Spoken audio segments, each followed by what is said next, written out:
Emile Smith Rowe's sale is back onto the ladders, and we're here to let you know that looks like a team known as Newcastle is obviously contemplating on signing Emile Smith Rowe in the January transfer window, not in the summer transfer window, in the January transfer window. And talking about the January transfer window, it's obviously not far off because today is the 12th of October 2023, meaning that we are left just 2.5 months to hit the January transfer window. And by the moment we go into the other international break from 12th on November to 25th of November, will be less than a month to obviously clinch the January transfer window. That's why many stories of this transfer window are obviously hitting up left, right, and center onto different corners of the media platforms, all outlets. Welcome to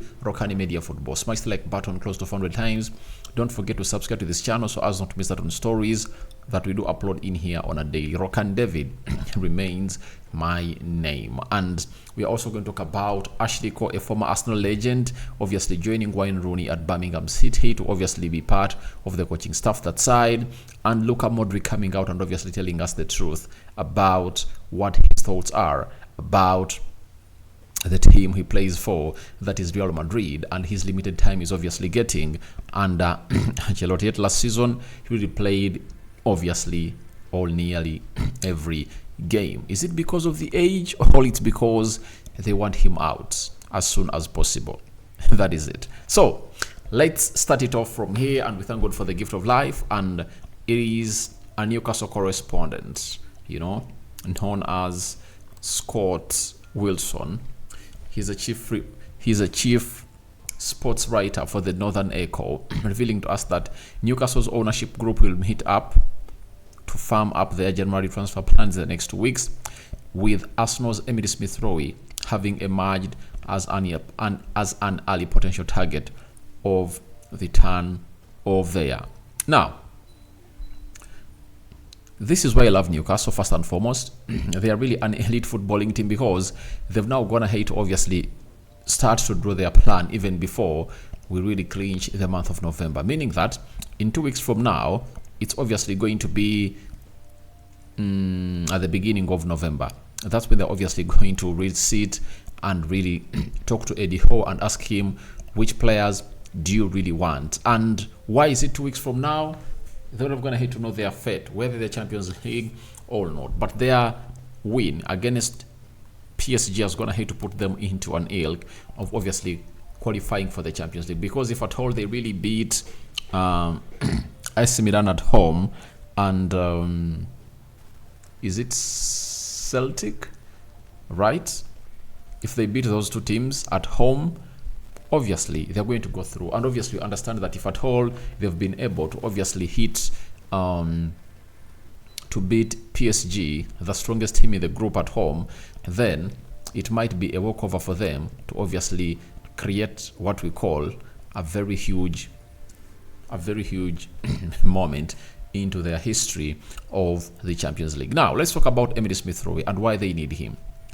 One, Eddie Howe wants English players that are really young. You see Gordon there, Taffy Barnes there, and now Emile Smith Rowe. They really believe this player can obviously get this team to where it deserves to be, especially in that central midfield. I think Joe Wellington, he's one of those players that however much brings in the physicality and so on and so forth, but Eddie Howe doesn't believe in that. He knows that I'm having Sandro Tinali, I'm having Bruno Guimaraes, and if at all I add on Emile Smith Rowe, it worked well out like a charm. And the interesting bit of it is the amount of money they are willing to pay for Emile Smith Rowe. And Scott Wilson has gone ahead to add on the following and said that it has been suggested that Arsenal value Emile Smith Rowe around £50 million, but the financial fair play rules would almost certainly force Newcastle to be creative when it came to putting together a deal for the attacking midfielder. Now, when you look at Emile Smith Rowe, 50 million grand, right? I will think he's worth it because he's an English player. Secondly, still young, 23 years of age, and I think Arsenal can even request for more, but it's going to depend on how Arsenal is obviously going to be using him in the next games, because when they return from the international break, Emile Smith-Rowe has a chance to start to obviously show us what he's good at as they play away at West Ham in the Carabao Cup. You know that very well. That's going to be next week but one, you know. That is how things are obviously going to happen. So it obviously boils out into that Emile Smith-Rowe, if he obviously shows up his efforts and puts his body on the line and obviously put Arsenal where it deserves to be, then if he's to be sold, then they might even call in for £70 million. And I think if at all Arsenal really have a plan to obviously sell Emile Smith-Rowe, they're obviously going to find means of obviously seeing him score goals and obviously put him on the market. Why would Arsenal be interested in selling Emile Smith-Rowe? Yet he's a hell-end graduate. One, Arsenal need money to get in players in the January transfer window. That is it. They need money to get players in the January transfer window, and they might need one or two, but most importantly, they need to find a player to obviously come in through and compete with Bukayo Saka. You saw to it that however much Jesus played very well in the game of Man City, they lacked that balance of a left-footed player playing as a right forward. They lacked that balance, and that balance is really one of those that Arteta is looking at. Being linked to Pedro Neto, a story I'm obviously going to come in through and obviously talk about later, but it looks like Arsenal are into the ilk of obviously looking through whether they sell Emile Smith-Rowe or not.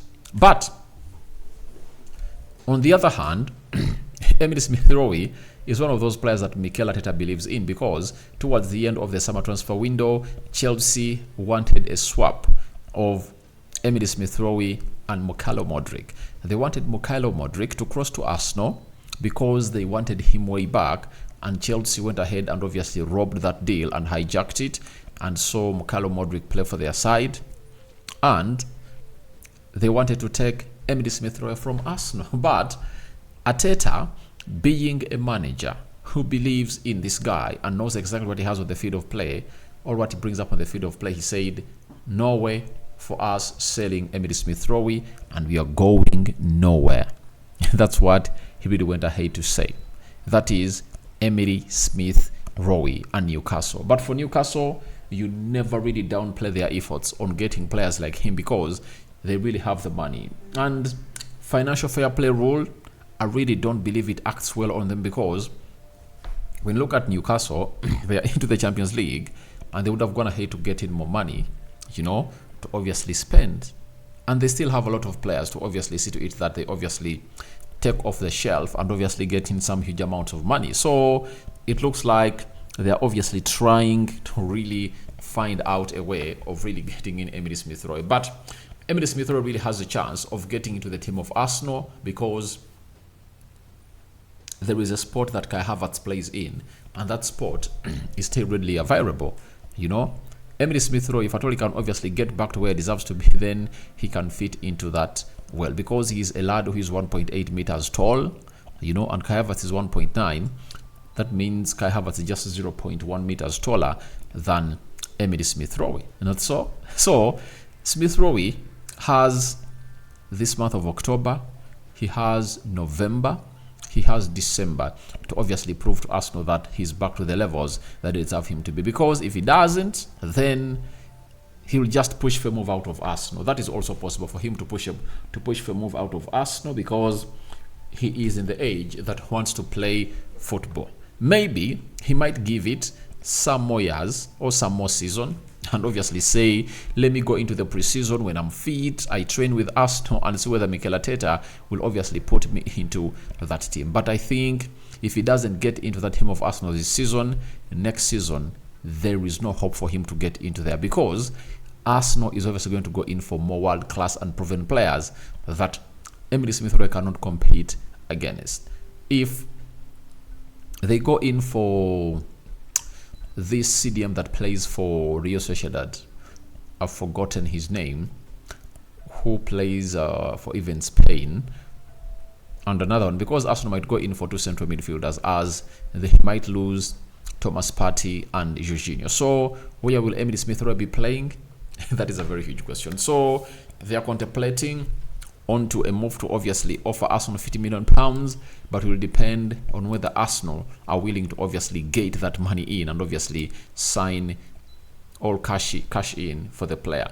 And then let's go to Birmingham City. Birmingham City have gone ahead to obviously announce Wayne Rooney to be aided by Ashley Cole and John O'Shea, former teammates from the England and Manchester United respectively, will be part of the coaching staff, with Carl Robinson and Pete Shetworth, who both assisted Wayne Rooney at DC United. That is it. Now, Wayne Rooney becoming the coach of Birmingham City, that is already known. Now, the big story is former Arsenal legend, that is Ashley Cole, the invisible, who obviously went in through and got where it deserves to be, and he is now an AD, all part of the coaching staff of Birmingham City. One will ask, has he been coaching? Yeah, he was with Patrick Vieira at Crystal Palace, and he was with a certain team in the Premier League, but I think they saw the manager sacked and also lost the job.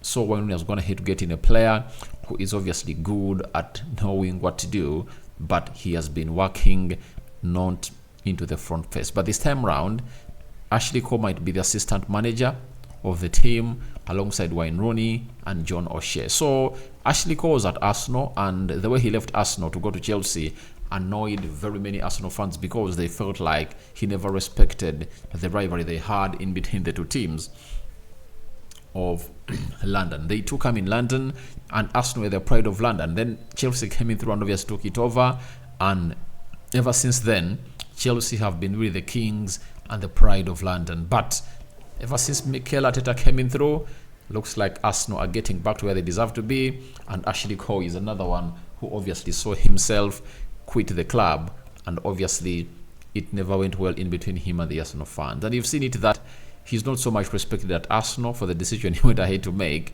but that doesn't deny him to be an Arsenal fan an Arsenal legend in there for you. So wish him the best of luck alongside Wayne Rooney and John O'Shea for their new job. Now we go to Luka Modric.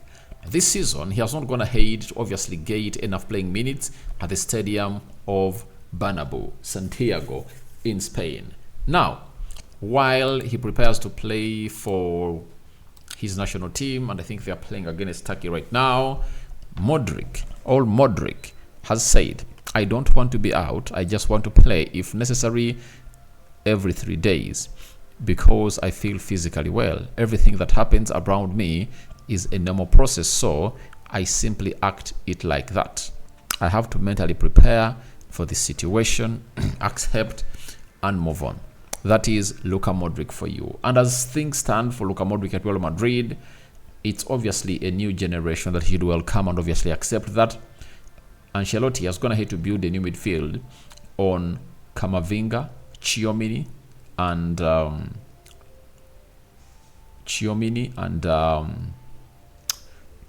and Bellingham, and it's obviously on the groove, and there is no way you can obviously really stop it. In the mode that midfield is in, it's hard for him to get through into that team, and I think this marks the end of a season of him. This season is his last at Real Madrid. Maybe he'll obviously think of going to teams like in Saudi Arabia. All else come to the Premier League, because teams like Newcastle, if at all they offer him a chance, he can obviously go ahead and obviously play football there, because they'll be playing in the Champions League. That is it. So guys, your thoughts on to Smith Rowe sell to Newcastle is welcome in the comment section below. What do you make about Ashley Cole joining Wayne Rooney as his assistant coach at Birmingham? And lastly, what are your thoughts about Modric with his limited playing time at Real Madrid, calling in for him to be playing every 3 days? Rokani David remains my name. I sign out for now. See you later. May the living to God bless you abundantly. Rokani David remains my name. Muslims, Barakallahu fikum. 400 likes much on this video. Don't forget to subscribe. After subscribing, hit the notification bell. I sign out.